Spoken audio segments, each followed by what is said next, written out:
O silêncio é o lugar onde os mistérios de Deus se revelam. Quando a alma decide calar as vozes do mundo, e os lábios se aquietam, o espírito encontra espaço para falar. Kathryn Kuhlman, uma mulher que marcou gerações com sua entrega radical, dizia que nesse silêncio descobriu segredos que transformariam não apenas seu ministério, mas milhares de vidas. Entre esses segredos, havia um tão profundo e inesperado, que até hoje soa como loucura para quem o escuta pela primeira vez: o jejum das palavras.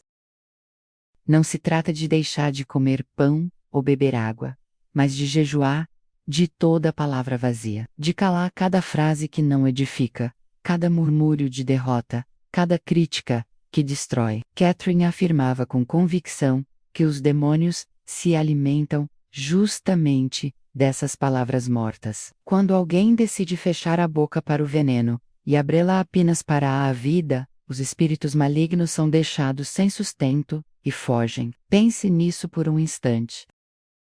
Quantas vezes você terminou uma conversa carregado de peso, como se tivesse perdido energia? Talvez fosse uma conversa de queixas, de críticas, de pessimismo. Esse cansaço não é apenas psicológico, é espiritual. Palavras criam atmosferas. Elas podem encher um ambiente de esperança ou transformá-lo em um deserto sufocante. O livro de Provérbios declara que a morte e a vida estão no poder da língua. O que você tem semeado com seus lábios? Kathryn contava que, quando começou esse jejum secreto, os primeiros dias foram os mais duros. A cada instante sentia vontade de reclamar do clima, de criticar alguém, de lamentar-se diante de pequenas frustrações. Mas decidira que cada palavra passaria pelo filtro do espírito. Perguntava a si mesma: isso edifica? Isso glorifica a Deus? Isso traz vida? Se a resposta fosse não, preferia o silêncio. Foi no 7º dia que percebeu algo mudar. O ar em sua casa parecia mais leve, uma paz inexplicável a envolvia, e a voz de Deus começou a se tornar mais clara do que nunca. Esse princípio não ficou restrito a ela. Pessoas em diferentes países testemunharam milagres surpreendentes ao praticar o mesmo. Uma mulher chamada Maria Helena, no auge do desespero, sem trabalho e com a família em ruínas, aceitou o desafio de jejuar palavras negativas por 30 dias. A cada vez que queria dizer que não tinha solução, trocava a frase por uma declaração de fé: o Senhor é meu provedor. Ele restaura o que está perdido. Ele é capaz de fazer infinitamente mais. Em menos de 40 dias, sua vida começou a ser reconstruída diante dos olhos de todos. Recebeu um emprego melhor do que havia perdido. Seu marido voltou arrependido. E o filho, antes preso às drogas, se entregou a Cristo. Não foi coincidência, foi fruto de uma decisão de alinhar a boca com a promessa. É aqui que muitos tropeçam. Pensam que se trata de pensamento positivo, como se fosse apenas uma técnica mental, mas não é isso. O que está em jogo é um princípio espiritual. Jesus declarou que pelas palavras seríamos justificados, e pelas palavras seríamos condenados. Cada frase funciona como um contrato no reino invisível. Quando alguém diz nunca vou sair dessa crise, está assinando autorização para que as trevas permaneçam. Quando declara Deus se esqueceu de mim, está nutrindo espíritos de desespero. Mas quando pronuncia o Senhor é meu pastor, e nada me faltará, abre portas para que anjos se movam em favor da sua vida. Houve uma mulher chamada Carmen, atormentada por depressão por mais de 10 anos. Suas próprias palavras eram chaves que a aprisionavam. Sou inútil, sou um peso, melhor seria morrer. Cada frase alimentava demônios de desânimo. Até que decidiu aceitar o desafio de 40 dias de jejum de palavras de morte. Cada vez que sentia vontade de amaldiçoar a si mesma, trocava por uma confissão: sou filha do rei, sou amada, sou mais que vencedora. Os primeiros dias foram dolorosos, mas à medida que persistia, a atmosfera de sua vida se transformava. Ao completar 40 dias, a depressão havia desaparecido, e uma nova missão nasceu: ajudar outras mulheres a se libertarem do mesmo cativeiro. Perceba a força desse princípio. não se trata apenas de mudar o vocabulário, é mudar a frequência espiritual em que se vive. Cada palavra funciona como sintonia. Palavras de medo atraem demônios de medo. Palavras de doença alimentam espíritos de enfermidade. Palavras de escassez chamam legiões de miséria. Mas quando alguém se levanta e decide alinhar sua boca com a palavra de Deus, muda de estação, conecta-se com frequências de fé, amor, esperança e abundância. O ambiente inteiro passa a vibrar em outra dimensão. Uma enfermeira chamada Esperança viveu isso em um hospital tomado pela negatividade. Seus colegas se alimentavam de críticas, reclamações e murmúrios. Mas ela iniciou o jejum secreto. Em vez de repetir as queixas, abria a boca para abençoar. Declarava palavras de paz sobre os pacientes, de gratidão sobre o trabalho, de honra sobre seus superiores. O resultado foi tão notório que, em poucos meses, foi promovida 2 vezes. Não porque fosse a mais preparada, mas porque carregava uma atmosfera que transformava tudo ao seu redor. O poder desse jejum não se limita ao presente. Ele também rompe cadeias que atravessam gerações. Kathryn Kuhlman lembrava que muitas maldições familiares se sustentam justamente em palavras repetidas por décadas. Uma família inteira pode carregar a crença de que nunca terá casamentos duradouros, ou de que todos morrerão jovens, ou de que a pobreza é inevitável. Essas frases criam muralhas invisíveis que aprisionam descendentes. Mas quando alguém se levanta e decide quebrar esse ciclo, um novo destino começa. A história de Maria Rodrigues ilustra isso. Em sua família, nenhum casamento durava mais de 10 anos. Era como se fosse um decreto hereditário. Ela, porém, decidiu iniciar o jejum de palavras de maldição. Durante 60 dias, trocou frases de fracasso por declarações de restauração. Em pouco tempo, seu próprio casamento foi renovado, e os filhos, antes afastados, encontraram reconciliação. Mais do que isso, os netos começaram a crescer ouvindo palavras de bênção, em vez de condenação. A maldição foi quebrada, porque uma voz decidiu falar diferente. Esse é o peso das palavras. Contratos espirituais. Cada frase autoriza ou bloqueia movimentos no invisível. Quando alguém diz, sou feio, ninguém vai me amar, está assinando contrato com espíritos de rejeição. Quando declara, nunca vou prosperar, dá autoridade ao espírito de miséria. Mas quando substitui essas mentiras pela verdade da Escritura, cancela pactos demoníacos e estabelece alianças celestiais. Uma mulher chamada Miriam, da República Dominicana, havia declarado por anos que ficaria sozinha para sempre. Não importava sua beleza ou virtudes, seus relacionamentos não prosperavam. Até que decidiu jejuar essas frases. Durante 40 dias proclamou: sou digna de ser amada. Deus tem o companheiro certo para mim. Antes mesmo de concluir o período, encontrou alguém que se tornou seu marido e companheiro de fé. Ela não atraiu por acaso, mas porque cancelou um contrato de solidão que sustentava sua dor. Esse é o tipo de disciplina que não apenas muda as circunstâncias, mas transforma a própria natureza. Quando a boca de alguém se enche da palavra de Deus, a vida inteira começa a refletir o caráter divino. Foi por isso que demônios, ao se depararem com Kathryn Kuhlman, declaravam em desespero: não podemos ficar, ela fala como ele fala. O segredo não estava em sua voz ou carisma, mas em anos de uma boca consagrada ao céu. E agora a pergunta chega até você. Quais são os contratos que suas palavras têm assinado? Que atmosfera você tem criado ao redor da sua casa, do seu trabalho, da sua própria mente? Quantas vezes você tem dado alimento às trevas com frases que parecem inofensivas, mas que abrem portas para a destruição? O convite é claro: durante 40 dias, feche sua boca para as trevas e abra apenas para a vida. Substitua cada murmúrio por gratidão. Troque cada lamento por promessa. Deixe que cada frase se torne espada contra os inimigos invisíveis. E observe como, dia após dia, o ar ao seu redor se tornará mais puro, como se anjos limpassem a atmosfera e preparassem o caminho para milagres.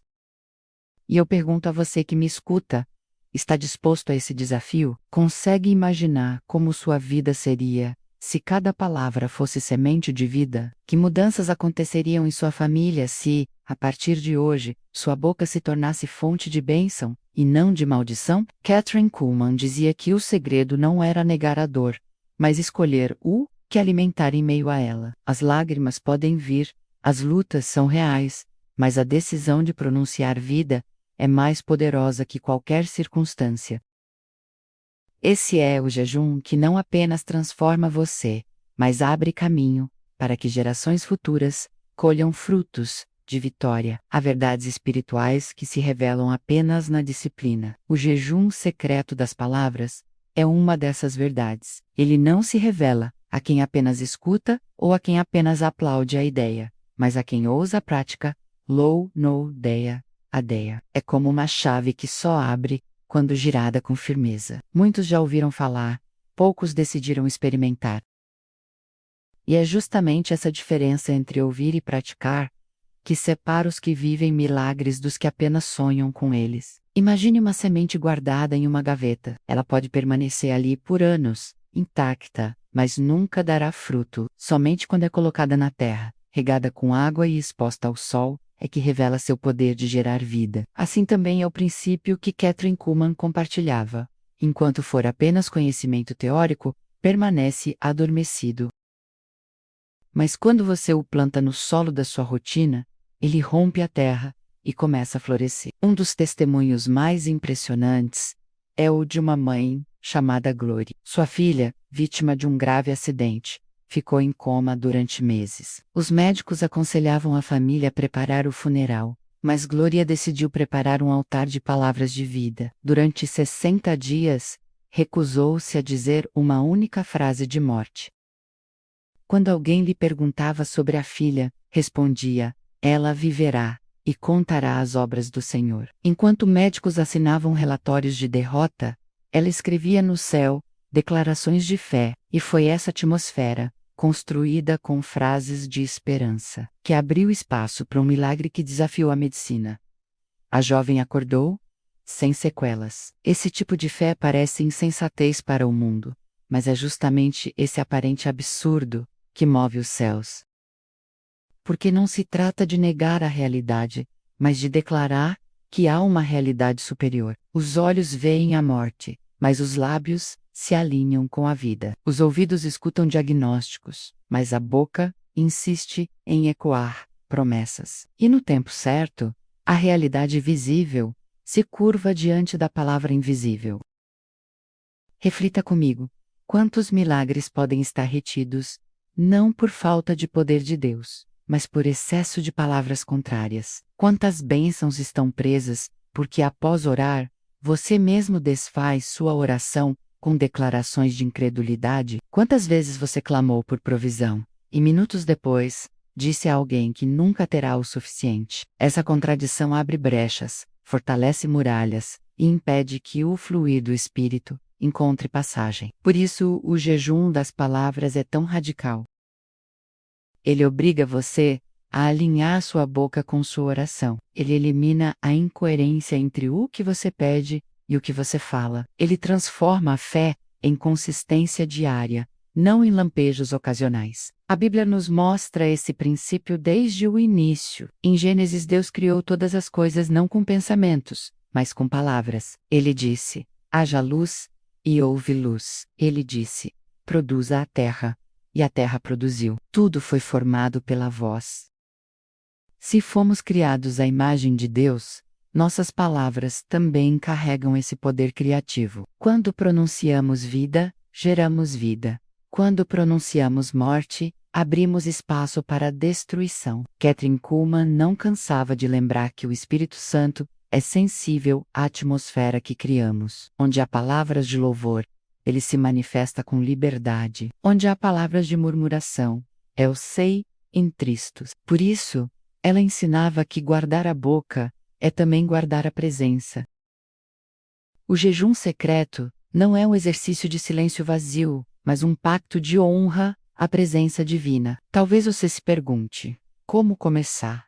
É simples, mas não é fácil. Escolha um período de 40 dias, escreva em um caderno os padrões de frases que mais escapam da sua boca e que não edificam. Palavras de derrota, de escassez, de autodesprezo, de crítica constante. Identifique-as como sementes de morte. Em seguida, busque na Escritura as sementes de vida correspondentes.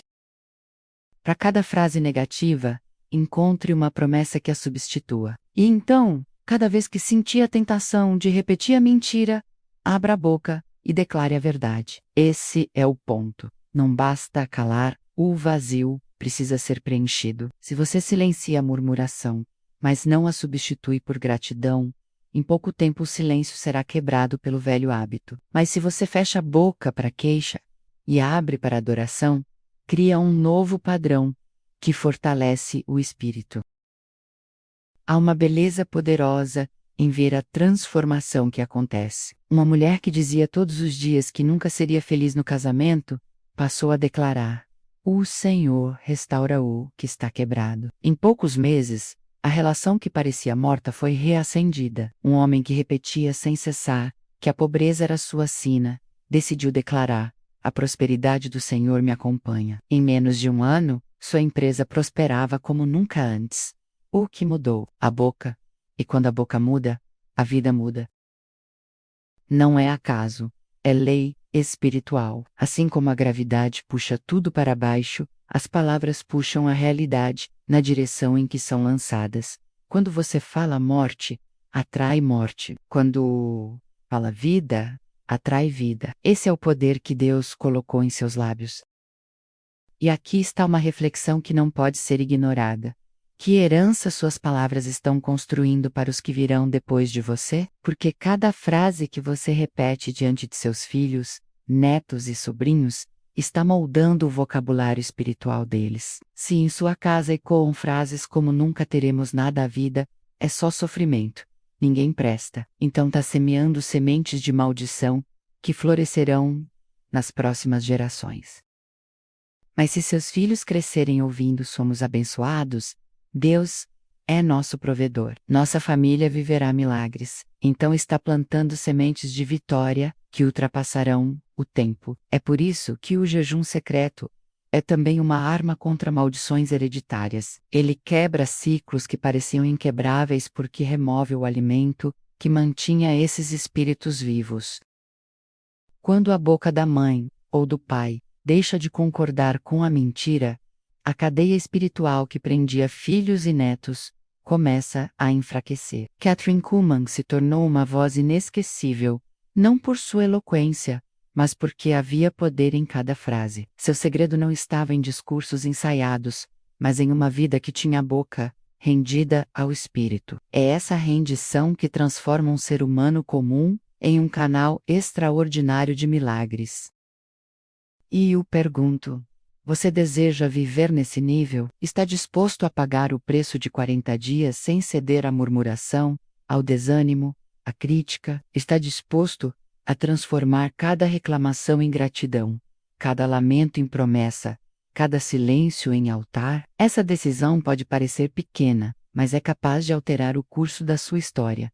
Faça a escolha hoje. Permita que sua boca se torne instrumento do céu. Teste o poder do jejum secreto e veja com os próprios olhos o que acontece quando a luz encontra liberdade para brilhar. E, ao final desses 40 dias, testemunhe como os demônios que antes atormentavam sua mente e sua casa terão fugido famintos, porque não encontraram alimento. Agora eu lhe pergunto: você está disposto a viver esse desafio? Se sim, deixe seu comentário, compartilhe sua decisão e caminhemos juntos nessa jornada. E não se esqueça de se inscrever no canal para acompanhar outras mensagens que vão alimentar sua fé e fortalecer sua caminhada. Porque a transformação começa aqui, na escolha consciente de que cada palavra será vida,